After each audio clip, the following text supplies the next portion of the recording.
Bueno amigos, compañeros, jóvenes, y vamos en que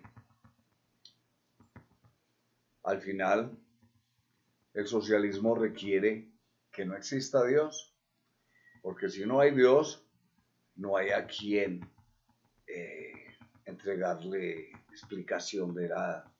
El por qué maté, el por qué violé, el por qué secuestré, por qué sometí a todo mi pueblo. Pero para el nuevo modelo social que se trasluce también en un modelo económico, que yo quiero mostrarles, a llevarlos a amar, que se llama el humanismo, se requiere Dios. Sería lo fundamental, el amar a Dios, porque si amamos a Dios y si a través de de todas mis alocuciones has visto el cómo se creó el cosmos, el cómo se creó la vida, te darás cuenta que es imposible que no exista un Dios. Y además que todos somos parte de ese Dios, porque antes no existía sino una gran masa de energía con conciencia pura, que quiso crear lo que hoy hay, que es el cosmos. Luego de crear el cosmos, quiso crear la vida, hizo cualquier cantidad de pasos. Vimos que hasta estrelló dos supernovas para crear ciertos elementos que son parte de la vida, parte de nosotros, que constituyen nuestro cuerpo. Entonces, si nos damos cuenta de que es más estúpido e iluso creer que todo se dio hasta este momento por mera casualidad, que creer y estar seguro, porque las mismas ciencias ya lo ha dicho, que todo obedece a un plan superior, a un diseño superior. Los mismos grandes científicos que al final, después de haber pasado por el primer sorbo del vaso del conocimiento, donde mataron a Dios, y cuando llegaron a la mitad, como les decía, al final, vieron en el fondo a Dios. Entonces ellos decían precisamente eso, tal como Albert Einstein. El primer sorbo de la ciencia estúpidamente te lleva a matar a Dios, pero cuando llegas a la mitad del vaso, lo ves en el fondo. Pero está bien, vamos a suponer que las personas siguen siendo tan cabeciduras de no creer en Dios. Entonces, para pertenecer a una sociedad humanista, mínimo tienen que respetar y apreciar tanto al otro ser humano como a la naturaleza, que es la que sostiene la vida en la tierra. Por lo tanto, pues hombre, lo ideal es que creas en Dios. De no poder hacerlo, de no poder creerlo, tenés que estar tan seguro de querer, o por lo menos respetar a tu semejante y a la naturaleza, como para no querer hacerles daño. Vamos entonces en este punto, en que vamos a empezar a querernos o a respetarnos, a querer y amar la naturaleza o respetarla. Es más sencillo amarla. Entonces yo te amo, yo te respeto, amo y respeto la naturaleza. Por lo tanto, si veo en ti a Dios, no sería capaz de hacerte daño. Y como veo en la naturaleza a Dios, no quiero hacerle daño. Obviamente requiero de ella para mi subsistencia y para una vida decorosa. No es valedero en mi método pues, querer dañar la naturaleza. Es decir, querer extraer hasta el último elemento que vos consideras que es valioso porque realmente no es valioso. Les voy a poner un ejemplo, el oro. El oro es grande porque es el que más rápido conduce la energía. Pero la gente estúpida lo único que ve en él es el brillo. Y entonces ya no vale por lo que realmente es valioso, sino por su brillo, o sea, para decorar tu cuerpo. Otra cosa que tenés que pensar en este momento, ya que vamos a ingresar a la sala del humanismo, es que ya vos sos único e irrepetible. Sos tan, pero tan valioso para papá que te marcó de todas las maneras. Tu ADN es único, tu iris es único, tu huella dactilar es única, tu caminar es único, tu hablar es único. Estás completa y absolutamente identificado dentro del total de la humanidad, y son muchos, 7.800 millones ahora, pero ¿cuántos existieron? ¿Y cuántos van a existir? Pues si dejamos que eso pase y no acabamos con esto. Muchos, muchos, muchos millones. Sin embargo, sos único, nadie va a tener esas características nuevamente.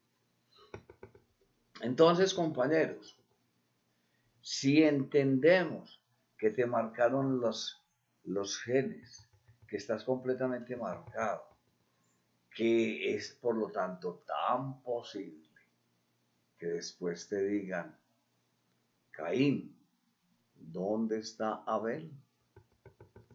Porque todos están marcados y Dios los quiere absolutamente a todos.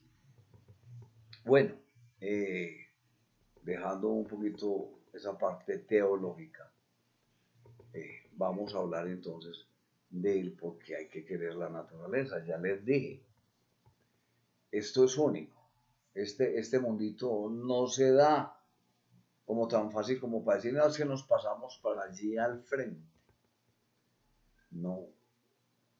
Este globito, esta tierra que realmente no es redonda, tiene muchas imperfecciones. El ser humano, pues, la ha visto de muchas formas. Al principio dijo, la tierra es plana, pues porque lo que veía era plano, por lo grande que era, ¿no?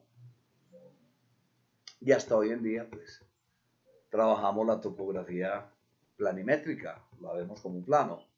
Solamente en grandes medidas aplicamos una corrección geodésica.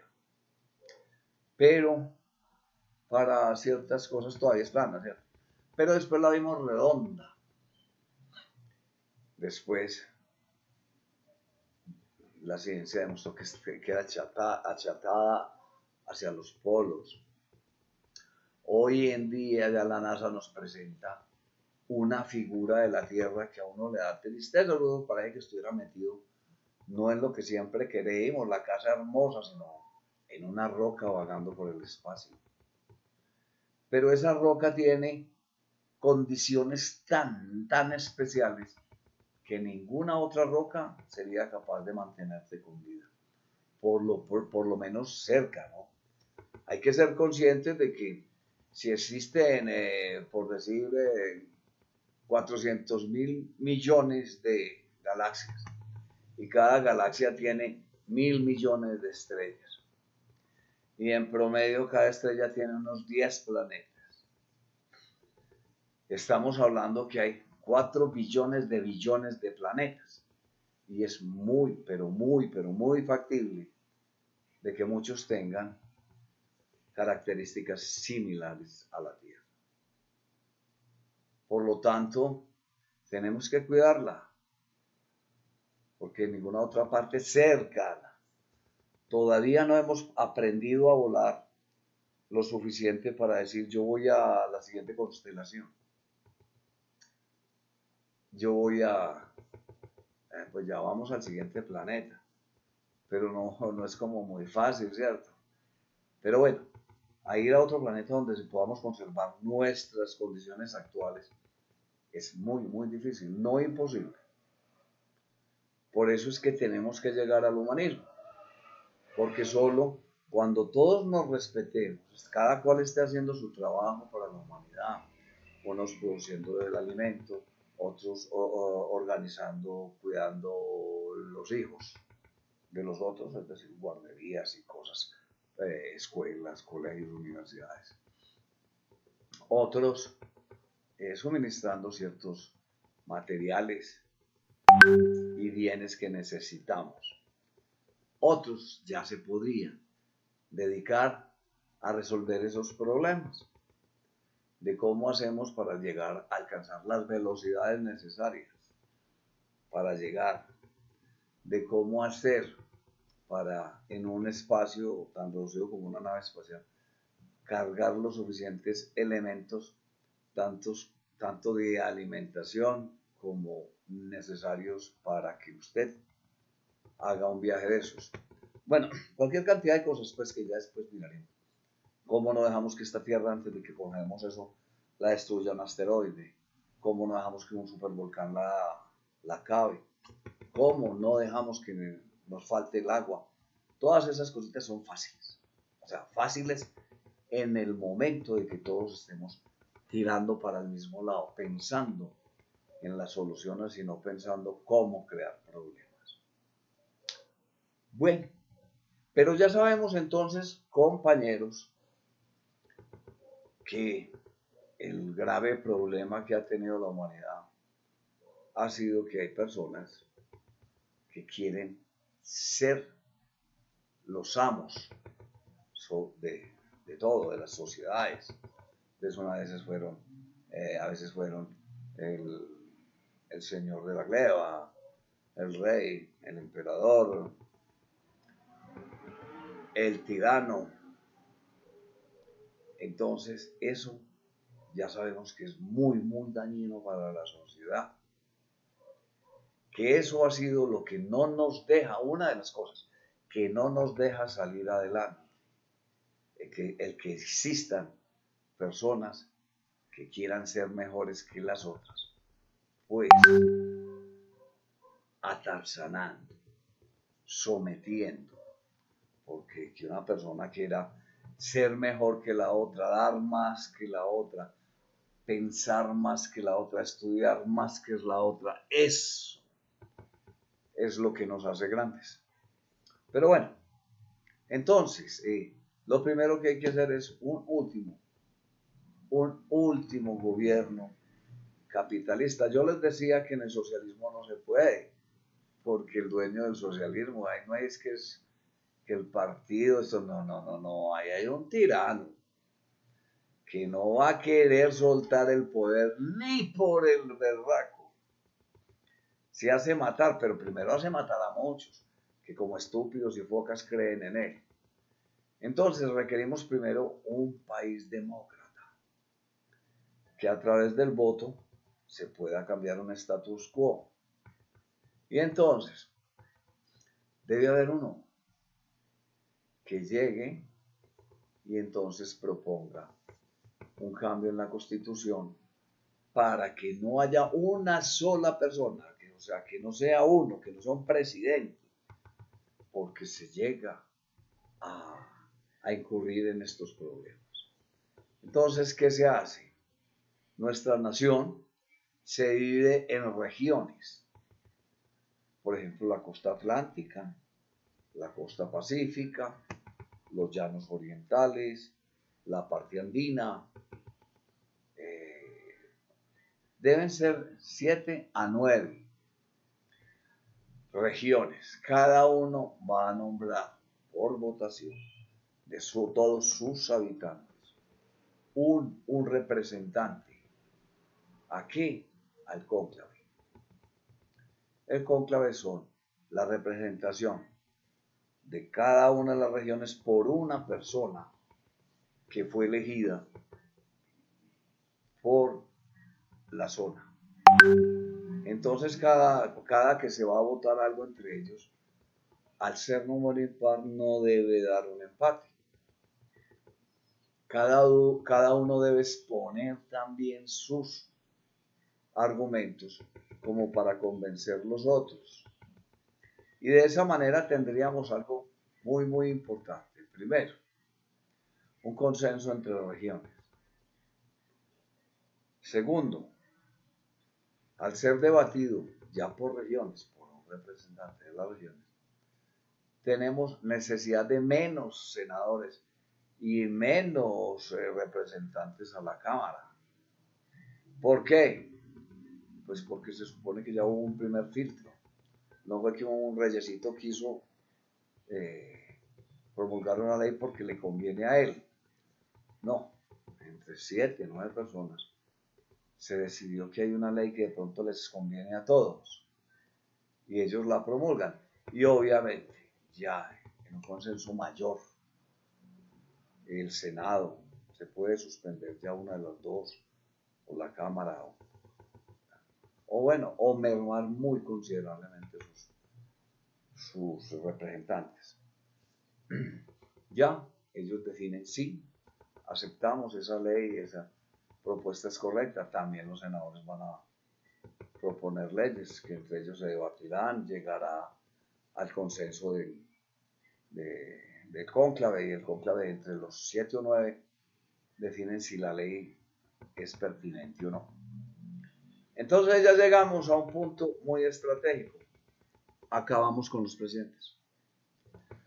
Ya no hay reyesitos, ya no va a haber quien se quiera quedar con el poder, amigos. Y eso es un paso muy, muy grande. Ya entonces, compañeros, como llegamos al abrebocas,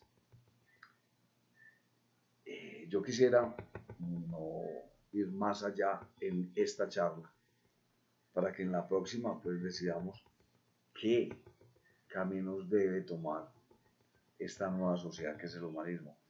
Pues ya por lo menos ustedes entienden para dónde va esto.